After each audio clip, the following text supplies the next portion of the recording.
In the heart of Sweden, there's this obscure family that owns industries worth billions, and they control a lot of what goes on in the world. But you've probably never heard of them. Over the course of 6 generations, the Wallenbergs have turned invisibility into a superpower.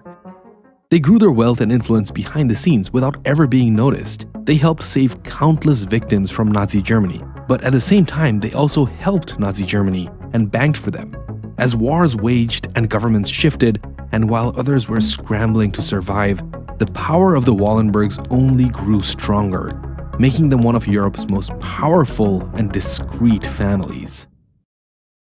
From AstraZeneca to Ericsson and many other companies on the Nasdaq, their influence spans industries that literally touch every aspect of our lives, but you'll never find them flaunting luxury yachts or flashing diamonds and being all over the news. In fact, you'll probably never even see their name on any rich list. That's because the Wallenbergs have perfected the art of staying invisible. Through a clever network of foundations, they keep their immense wealth hidden. But that brings up some interesting questions, like how does this family control so much power without anyone ever really noticing? Or how did 6 men who were bound by blood build a legacy that quietly runs the world? But most importantly, who are they really?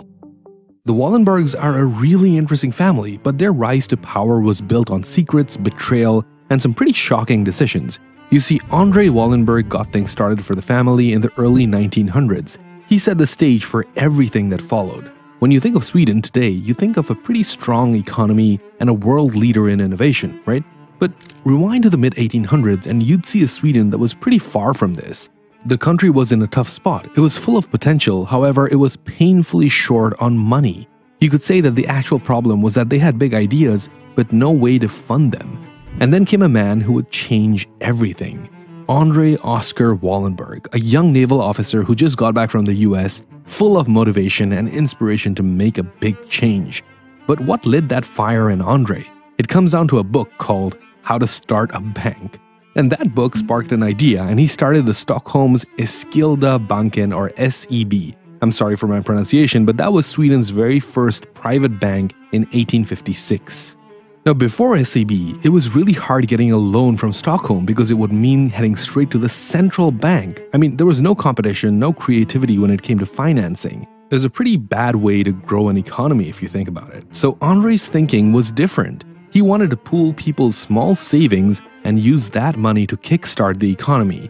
He was inspired by a model from Scotland, and the idea was simple: get the money circulating and watch Sweden grow. But here's the big question: can one bank truly change a whole country? Well, that answer didn't come from André alone. He needed someone to take that risk and really make it soar, and that person was his son, Knut Agathon Wallenberg. His son joined SEB and spearheaded the family's vision. He didn't just keep SEB local, he pushed it to international waters, and in very little time, it racked up a fortune. The real turning point came when a new law that restricted banks from holding too many industrial shares came in. So what did the family do? They created this thing called the Investor AB in 1916. It was a move that set the family's future in motion and solidified their lasting legacy in Sweden's economic history. And that's how SEB went global under Knut. Now, Knut and his wife, Alice, didn't just sit back and enjoy their wealth they had built. They had bigger plans for Sweden. Being childless, they decided to pour their entire fortune into the country's growth. They funded projects across Stockholm, including the development of the town Saltsjöbaden. Now, that wasn't all. They understood that the value of long-term impact. So in 1917, they created the Knut and Alice Wallenberg Foundation. This foundation was dedicated to push the boundaries in research, science, technology, and medicine. That's how their influence spread far beyond just banking. But that wasn't Knut's only focus. He also became deeply involved in Swedish politics. In fact, he served as Sweden's Minister for Foreign Affairs from 1914 to 1917. With this new role, the responsibility of the family business passed on to his half-brother, who was called Marcus Wallenberg Sr. Now, Marcus never believed in flaunting wealth or living a lavish life. Instead, he was driven by an almost obsessive need to build. Literally, he worked as an alcoholic. I mean, he didn't care much for luxuries. In fact, he was known to wear pocketless jackets, flipping them inside out when the fabric began to wear thin. For people like Marcus, it was all about reinvesting every single resource back into their ventures. His empire was his focus, and it consumed him. He was involved in pretty large companies like ASEA, which is now ABB, Norsk Hydro, Atlas Diesel, which is now Atlas Papco, Papyrus, Stora Kopparberg, which is now Stora Enso, Scania Vabis, which is now part of Volkswagen, and he steered some of these pretty big behemoth companies through some of their toughest moments. After World War I, the world was in chaos. In the midst of it all, Marcus stepped up and became Europe's go-to negotiator and arbitrator. But just when Marcus thought that his future was set, he hit a roadblock. He assumed that Nutt would pass down everything to him. After all, Marcus was the one who worked tirelessly to grow the family's fortune. But Nutt had other ideas. Before he passed away, he made a move that nobody ever expected. He put his entire fortune in a foundation. At the time, Marcus felt betrayed, but he wasn't seeing the full picture just yet. Because little did he know that his decision was actually the family's greatest stroke of luck. It would turn out that without the foundation, the Wallenbergs' wealth would have been spread out and lost amongst multiple heirs. Eventually, it would have faded with time, but that foundation changed everything. It kept their riches intact, focused, and secured. But even with the fortune secured, the Wallenbergs' biggest test was yet to come, and it came in the form of one of history's darkest chapters. As the world braced for war, Marcus's legacy would be carried on by his two sons, Jacob Wallenberg and Marcus Dode Wallenberg Jr. I'm sorry for my pronunciation, but they were about to step into roles that would literally shape the family's future in ways that nobody could predict. Jacob Wallenberg was the one who truly carried the Wallenberg name forward. He inherited a heavy responsibility. In 1918, he joined SEB. In case you need a reminder, SEB was Sweden's first private bank that was established in 1856 by Andre Wallenberg. Now, Jacob quickly climbed the ranks of the bank and became vice CEO by 1920 and then CEO by 1927, a position that he held for 19 years. His leadership guided the bank through the trials of the Great Depression and the looming shadows of war. But what he didn't know yet was how deeply the family's role would run as the world around them shifted. Outside of Sweden, tensions were increasing. Now, even though Sweden stayed neutral, the Wallenbergs played a pretty dangerous game. They literally did business with both sides, with the Allies and the Axis. Jacob became one of Sweden's main trade representatives to Nazi Germany. Meanwhile, his younger brother Dode was working with the Allies. You see, Sweden was neutral on paper, but behind the scenes, the Wallenbergs were negotiating on both sides. And the plot only thickens from here because the Wallenbergs' connection to Nazi Germany ran deeper than just trade. SEB was one of the neutral institutions that cooperated with Nazi Germany. In fact, it was alleged that they helped launder looted assets from occupied territories, including from those of Jewish victims. Simply put, SEB is a dark chapter where financial transactions helped fuel both sides of the war. In many ways, Jacob Wallenberg became Sweden's go-to guy when it came to dealing with Germany during the war. Now, he handled exchange of goods between the two countries. On the surface, it seemed like a neutral position, but there was so much more happening beneath the surface. As the war continued, the Wallenbergs' involvement started to raise eyebrows. What had started as a strategic business move soon turned into a tangled controversy. The line between neutrality and complicity grew thinner. Now, the family's role in the war became very hard to ignore, but it's kind of strange because while they were helping the Nazis, the Wallenbergs were also secretly helping to plot Hitler's overthrow at the same time. It was a risky gamble for the family. I mean, they were juggling loyalty, survival, and morality. But here's how it went down. The main part of the German resistance was led by a group called Bleck and Gordeler, who were determined to overthrow the Nazi regime, and their goal was pretty clear. They wanted to implement some kind of coup d'etat to seize control of the government. But you know that they couldn't do it alone. They needed support from outside of Germany, particularly from England and the US, and that's where the Wallenbergs came in. The brothers acted as secret channels. They acted as intermediaries, passing messages between the resistance and the Allied forces. Jacob Wallenberg even met with the German resistance leader Karl Gordeler in 1943. It was their last meeting and Jacob's last trip to Berlin during the war. And it was his last trip because his involvement with the resistance had been exposed, and returning to Germany would have been a death sentence. And then came July 1944. The resistance launched their most ambitious plans yet. It was the infamous 20th of July plot to assassinate Hitler. Jacob Wallenberg was even asked to meet a messenger in Stockholm with the news of the coup's success. But as we all know from history, the plan failed. The bomb went off, but Hitler survived. The messenger was caught, jailed, and executed, and Gorldeller, the German resistance leader, suffered the same fate just shortly after. Now, while Jacob Wallenberg was entangled in secret negotiations and resistance plots, his nephew Raoul was on an entirely different mission. Just like his uncle Jacob Wallenberg, he was clever, resourceful, and unafraid to take risks. While Hungary's Jewish population became the Nazis' next target in 1944, Raoul was tasked with an extraordinary assignment to go to Budapest and intervene. At the time, Hungary's 700,000 Jews were being deported to extermination camps, and Raoul's mission was to stop these atrocities. Once he was in Nazi-controlled Hungary, Raoul unleashed every trick in the book. He forged passports to declare Jewish individuals under Swedish protection, and the man literally pulled thousands from Nazi death trains. He intercepted Jews from being forced into death marches and rescued them in broad daylight. And in the final days of the war, the Nazis prepared to annihilate 70,000 Jews remaining in the Budapest central ghetto, and Raoul bravely stepped in. He negotiated and even threatened, and somehow he stopped the slaughter. We have to acknowledge this immense contribution here. The Wallenbergs had come out of Europe's worst moment stronger than ever, but as the dust settled, the carefully constructed image of the Wallenbergs began to crack. When the American troops uncovered documents in Stuttgart, they exposed something that haunted the Wallenbergs for years. These records showed that the SEB bank that belonged to the Wallenbergs had a dummy relationship with Bosch, a major German company. And actually, the Wallenbergs were helping the Nazis hide their assets.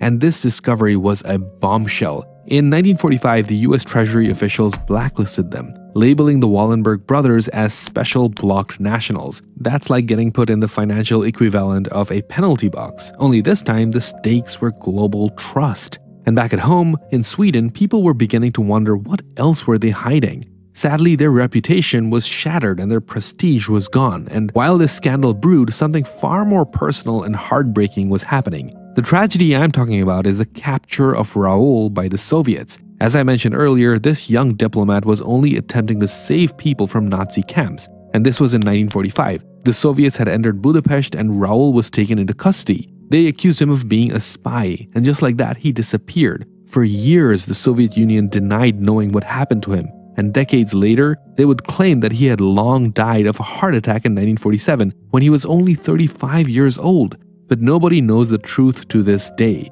Meanwhile, the Wallenbergs focused on rebuilding their wealth and their prestige on the global stage. After the war, they were eager to rebuild their business ties, and surprisingly, this included dealings with the Soviets. In fact, they were planning to loan Stalin's regime a staggering $250 million.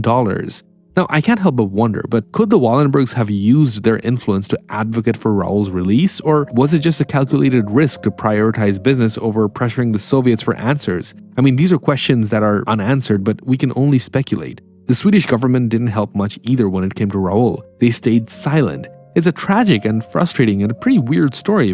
A man who saved thousands of lives was left abandoned by the very people who could have saved him. Around this time, Jacob considered stepping back. After all, he had built an empire and guided the bank through some of the most turbulent times in history. In 1946, he made the decision, and he stepped down from his role as CEO, and his resignation marked the end of an era. And with that, the baton passed on to his younger brother, Marcus Dode Wallenberg. Now, Marcus was about to take the reins of one of the most influential financial institutions in Sweden, but he wasn't just going to sit back and relax. He had a mission. Marcus was hands-on, reshaping the Wallenberg empire. He turned Atlas Diesel into Atlas Copco. He also played a major role in developing Sweden's Saab fighter jets and managed tricky trade deals during the war. Now, Marcus remained at the center of every major decision for 50 years, from 1930s until his death in 1982. But with all this power came huge pressure. The weight of the family's legacy wasn't easy to carry, and time was not being kind to his body. So Marcus had his two sons, Mark Wallenberg Jr. and Peter Wallenberg, and between the two sons, Mark was the one who was ready to step up. He was being prepared for the role from a very young age.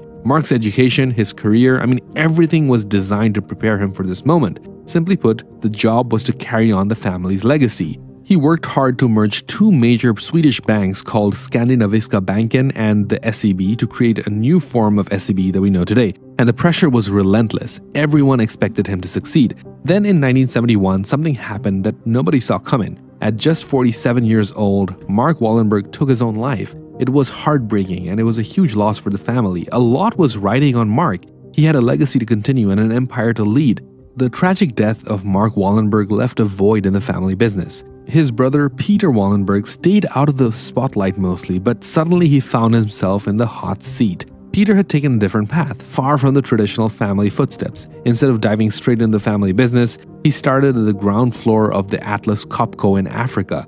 There he worked his way up and slowly built his own career. His relationship with his father had been strained, and he knew that he had to forge his own future. But with Mark's sudden passing, Peter's path took an unexpected turn. The family needed him, and though he was not the chosen one, he stepped in and was determined to take on responsibility even if others doubted him. When Peter's father passed away in 1982, he stepped up as the head of the family business. Now, nobody thought that he was the right fit.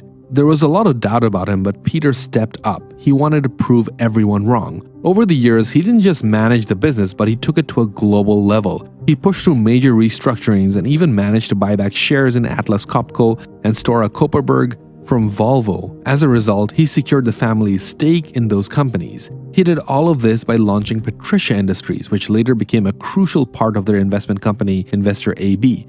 And that was just the beginning of Peter's lasting impact on the family legacy. So the question is, where does the Wallenberg family stand today? Well, if you thought that their influence was huge before, just wait and see how far it really goes. The empire is now in the hands of the fifth generation. The brothers Jacob Wallenberg, Peter Wallenberg Jr., and their cousin Marcus Wallenberg. And the numbers are really jaw-dropping. According to the Financial Times, the Wallenberg business empire is valued at an estimated 250 billion euros.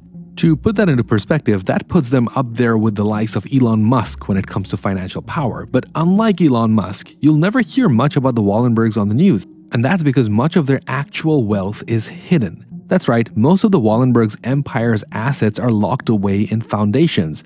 This clever structure helps them avoid inheritance taxes and ensures that no one in the family can just dip into the funds for personal gain. Now, this isn't just a small change that I'm talking about. The foundations hold more than $30 billion in assets. They also have major stakes in publicly listed businesses, which together are worth over $660 billion. That's why you'll never see the Wallenbergs on any of the Sweden's rich lists. Their wealth is there, but it's kept within the family and managed through these foundations. Their control over Sweden's economy is unmatched in Europe. In fact, the historian Gunnar Waterberg, who had written excessively about the Wallenbergs' rise, says it best: every government, whether left or right, knows that they must work with the Wallenbergs. It's what's best for Sweden.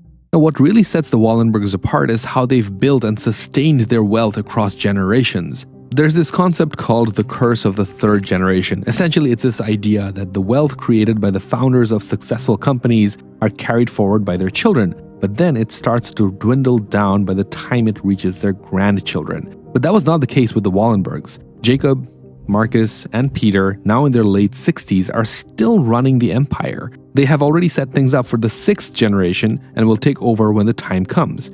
Now, passing on wealth is one thing, but passing on values is a whole other concept, and that's where the Wallenbergs really stand apart. These men don't live in the spotlight. They focus on running their businesses well, and it shows. They follow this family motto, which is Latin, and it means to be and not to seem. They're not out there to make noise and chase fame. Instead, they focus on what matters. They rarely give interviews, and when they do, it's always about business, their institutions, or their philanthropy. They keep their personal lives and politics out of the public eye. But despite all of this, their power, their influence, and their control is still very real. The Wallenbergs are seen as kingmakers, as the Financial Times often calls them. Another publication also calls them the best paid charity workers in the world. The mix of power and philanthropy makes them untouchable. Because if you go after the Wallenbergs, you're not just going after a family. No, you're going after Sweden itself, and very few would dare to do that. Now, after everything we've seen so far, the Wallenbergs family makes you pause and think. They're one of the most powerful families out there, and they've built an empire worth billions. But despite this, they stay under the radar, and they've perfected the art of passing wealth on through generations without losing a lot of it. Now, through wars, economic crashes, and some really dark times, they've held on to this wealth and power. Their ability to remain invisible while controlling companies like Ericsson, AstraZeneca, and Saab is nothing short of extraordinary. What's even crazier is that despite their massive influence, they've avoided being part of any rich list. They keep to themselves and they stay out of the limelight. And they've managed to use clever strategies like the foundation system to keep their wealth in the family. Now, having said all of this, they are financial geniuses, sure, but they're also shrouded with a very dark past, with helping Nazi Germany and turning a blind eye only to help their businesses grow. But having said that, in the end of the day, it's clear that the Wallenbergs are still the masters of discretion. Now, please do subscribe to the channel if you haven't already, and put a $sign in the comments to show that you've made it till the end. Also, check out this video that I made about the Rockefellers. I think you'll really enjoy it. Thanks so much for watching, and I'll see you soon.